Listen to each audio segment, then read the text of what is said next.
for some time now, reports that Ministry of Education has been losing money through ghost schools and ghost students have been trickling in bits and pieces. In November last year, the ministry disclosed that an audit conducted had discovered that the government had lost billions of shillings through a racket that inflated the number of primary school children by staggering 529,997 children.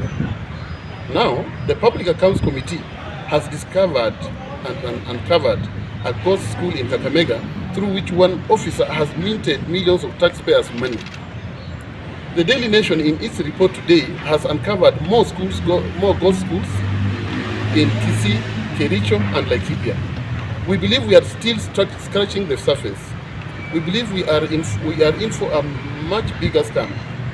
What surprises us is not that money was stolen.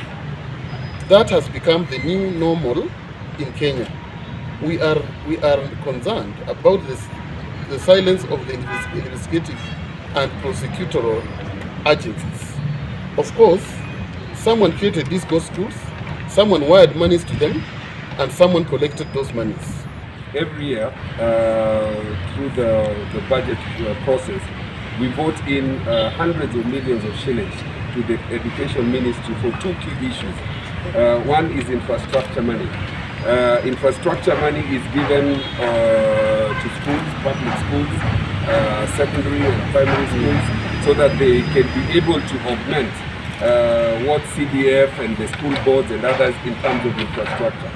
This becomes even more important and more crucial at a time when we need our schools to have spacing, to have social distancing, to have more desks, and therefore to be able to deal squarely with the question of the COVID pandemic, especially now that we are going into a third and possibly even a fourth wave.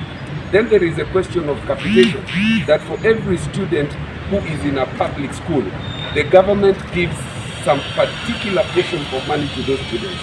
It happens to students in secondary school, it happens to students in our polytechnics and in our TVETs.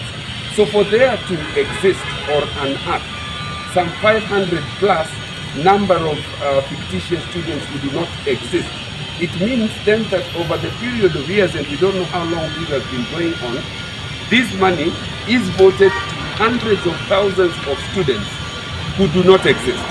We also have infrastructure money being given to schools which do not exist.